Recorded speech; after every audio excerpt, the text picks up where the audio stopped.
그리고 성령이 오셔서 하신 일, 두 번째 일은 교회를 세우신 거예요. 교회를 완성시키신 거예요. 여러분이 잘 아는 사도행전 2장의 그 유명한 마가의 다락방 사건 아시죠? 거기에서 120명의 제자들이 불의 혀 같은 성령을 받고 방언을 합니다. 거기에서 이 방언은 외국어라는 뜻이에요. 원어의 뜻은. 그들이 외국어를 하기 시작했어요. 그 무식한 사람들이. 그때는 유대인의 3대 절기 중에 하나라 많은 사람들이 예루살렘에 모여들었다고요. 전 세계에 퍼져 살던 디아스포라들이 다 모여들었다고요. 그러니까 적어도 15개 나라 이상에 퍼져 있던 그 디아스포라들이 모여서 거기에 있었는데 마가의 다락방에서 그러한 이상한 소리들이 나니까 모여들었어요. 그랬는데 이들이 하는 말을 각기 그들이 태어난 나라의 말로 들었단 말이에요. 이들은 헬라어와 아람어를 정확하게 구사했던 사람들이에요. 당시 유대인들은. 이들은 70년 바벨론 포로 기간 동안에 이 바벨론 언어인 아람어를 명확히 구사할 수 있었으며 헬라 문화권, 헬라 문명권 안에 있었기 때문에 헬라어를 정확히 다 알았다고요. 하나님이 뭔가 전할 메시지가 있으셨으면 헬라어나 아람어로 했어도 돼요. 근데 왜 각기 난 곳, 자기가 태어난 곳 언어로 듣게 하셨냐 말이에요. 이 일은, 이 사도행전 2장의 일은 창세기에 그 바벨탑 사건의 그 저주를 풀어놓으시는 장면이란 말이에요. 인간이 죄로 말미암아 범죄함으로 말미암아 하나님의 그 저주를 받고 언어가 갈라졌죠. 그런데 사도행전 2장에서 언어가 하나로 통일이 되는 거예요. 이해를 하더라는 거예요. 모두가.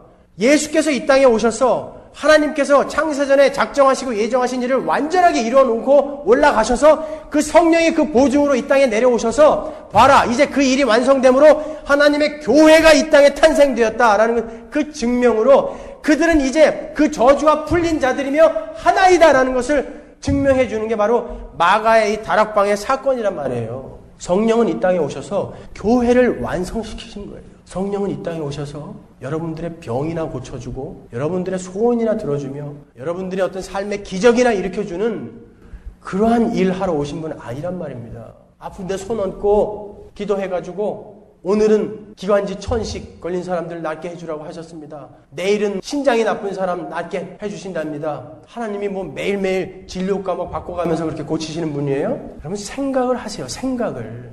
하나님은 예수를 이 땅에 우리 천국 데려가고 싶으셔서 보내신 거예요. 오히려 그분은 여러분을 병을 걸리게 해서라도 천국에 데려가시는 분이시지 여러분이 원하는 소원이나 들어주기 위해서 이 땅에 예수를 보내셔서 죽이신 분이 아니란 말입니다. 여러분 이 땅은 심판을 받았다니까요.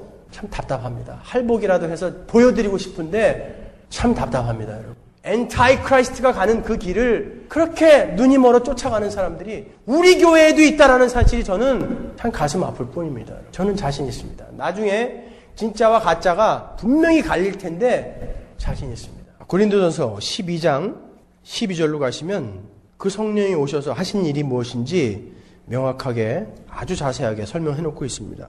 몸은 하나인데 많은 지체가 있고 몸의 지체가 많으나 한 몸임과 같이 그리스도도 그러하니라. 우리가 유대인이나 헬라인이나 종이나 자유자나 다 한 성령으로 세례를 받아 한 몸이 되었고 또 다 한 성령을 마시게 하였느니라.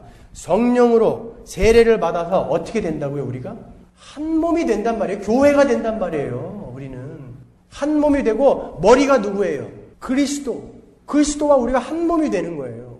성령은 오셔서 우리를 이렇게 하나로 만들어 놓으셨단 말이에요. 근데 맨 가짜들 투성이니까 그냥 남의 불행은 나의 행복이에요. 교회 안에서도 다툼과 분쟁과 성령은 오셔서 분명 우리를 하나로 만들어 주셨고 그 안에 한 성령을 흐르게 하셨다는데 왜 이렇게 교회 안에서 시기와 질투와 다툼과 분쟁이 많아요? 틈만 나면 남 욕하느라고 말이죠. 성령은 오셔서 이렇게 명확하게 내가 이 일 하러 왔다고 그리고 나는 완성해 놓았다라고 이야기하는데 이 시대의 교회는 왜 이 모양이냐 말이에요. 맨 가짜들 투성이에요. 맨 가짜들. 여러분 교회라고 간판 걸어놓으면 거기가 다 교회인 줄 아십니까? 성경이 아니라고 이야기하잖아요. 아니라고. 큰 교회는 다 옳은 교회냐고요. 아니라고 그러지 않습니까? 아니라고. 성령이 임하시면 교회가 하나 되고 우리는 서로 하나라는 것을 느끼게 됩니다. 그래서 내 지체가 아픈 것을 내가 견디지 못하는 거예요. 내 지체가 돈이 없어서 학비가 없어서 학교를 못 가? 그런 일이 어떻게 있을 수 있어요? 내 지체가 굶어 죽어요? 어떻게 그런 일이 있을 수 있어요? 그래서 우리는 한 마음으로 헌금하며 그것으로 우리가 구제도 하고 선행도 하고 하는 거 아니겠습니까, 여러분? 우리는 교회니까요. 그 성령은 오셔서 우리에게 예수를 알게 해주셨고 십자가가 무엇인지 알게 해주셨고 그 보혈이 무엇인지를 알게 해주셨단 말이에요. 여러분 뭘 더 원하십니까? 여러분의 미래의 일이 궁금하시면 저한테 오시라니까요. 제가 주역으로 사주팔자 풀어드릴게요. 그거는 제가 전문이에요. 동양 철학은 제가 도올 김영욱보다 더 열심히 공부했다니까요. 그거 원하시면 저한테 오시란 말이에요. 성경에서 그런 거 알려고 하지 마시란 말이에요. 목사가 뭐예요? 여기 나오잖아요. 고린도서 12장에. 우리는 각 지체로 펑션상 다른 그런 지체로 불림을 받은 거지 목사가 능력 있어서 목사 된 겁니까? 하나님이 특별히 목사만 사랑하시는 거예요? 아니잖아요. 근데 왜 이 시대에 어떤 미친놈들은 여기 서가지고 하나님이 지금 나한테 말씀하시는데 지금 이 자리에 있는 누구누구 사업 잘 된답니다. 이 자리에 있는 누구누구 신장이 나쁘다는데 낫게 해주신답니다. 그래서 낫는 인간들 별로 못 봤어요, 저는. 그럼 미친놈들이 목사가 돼가지고 나는 너희들과 뭔가 좀 다르다는 것을 자꾸 자랑하고 싶어 한다고요. 거기에 왜 넘어가십니까, 여러분들이?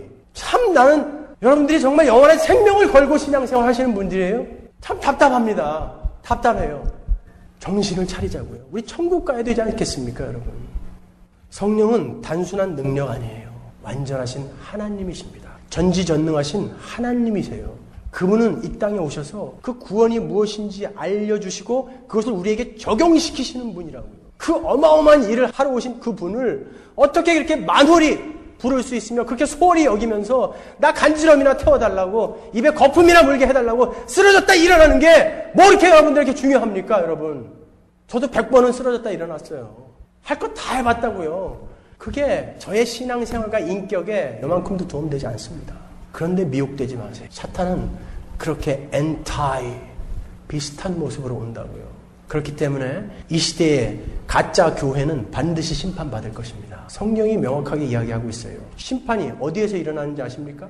교회에서 일어난다는 사실 여러분 명심해 두십시오. 여러분 두려워하셔야 됩니다. 나는 진짜인가 매일매일 확인하셔야 되는 거예요. 교회에서 심판이 일어나는데 그 심판이 얼마나 무시무시한지 아십니까? 하나님이 단 한 놈도 살려두지 말아라. 내가 이마에 표를 찍은 자들 외에는 단 한 놈도 살려두지 말아라. 이야기하신다고요. 에스겔서 9장으로 갑니다. 그룹에 머물러 있던 이스라엘 하나님의 영광이 올라 성전 문지방에 이르더니 여호와께서 그 가는 베옷을 입고 서기관의 먹그릇을 찬 사람을 불러 이르시되 너는 예루살렘 성읍 중에 순행하여 그 가운데서 행하는 모든 가증한 일로 인하여 탄식하며 우는 자의 이마에 표하라 하시고 나의 듣는데 또 그 남은 자에게 이르시되 너희는 그 뒤를 쫓아 성읍 중에 순행하며 아껴보지도 말며 긍휼을 베풀지도 말고 쳐서 늙은 자와 젊은 자와 처녀와 어린아이와 부녀를 다 죽이되 이마에 표 있는 자에게는 가까이 말라. 내 성소에서 시작할지니라. 어디에서 시작한다고요? 성소. 하나님의 교회라 이름 붙여진 곳에서 하나님의 심판이 일어난다고요. 여러분이 만약에 가짜라면 여러분의 목에 칼이 들이닥칠 날이 온다는 거예요. 여러분 진짜입니까? 어떻게 확신하실 거예요? 여러분 진짜 교회 다니고 계신 거 맞아요? 여러분 여기 가짜 교회인지 어떻게 확신하실 것입니까? 여러분 제가 진짜 목사인지 어떻게 확인하십니까? 여러분 늘 여러분을 점검하십시오. 베드로전서 4장 12절 보십시오. 사랑하는 자들아 너희를 시련하려고 오는 불시험을 이상한 일 당하는 것 같이 이상히 여기지 말고 오직 너희가 그리스도의 고난에 참여하는 것으로 즐거워하라. 이는 그의 영광을 나타내실 때에 너희로 즐거워하고 기뻐하게 하려 함이라. 너희가 그리스도의 이름으로 욕을 받으면 복 있는 자로다. 영광의 영 곧 하나님의 영이 너희 위에 계심이라. 너희 중에 누구든지 살인이나 도적질이나 악행이나 남의 일을 간섭하는 자로 고난을 받지 말려니와 만일 그리스도인으로서 고난을 받은 즉 부끄러워 말고 도리어 그 이름으로 하나님께 영광을 돌리라. 하나님 집에서 심판을 시작할 때가 되었나니 만일 우리에게 먼저 하면 하나님의 복음을 순종치 아니하는 자들의 그 마지막이 어떠하며. 어디서 심판을 시작합니까? 하나님의 집에서 심판을 시작하신다. 여러분 늘 여러분을 점검하십시오.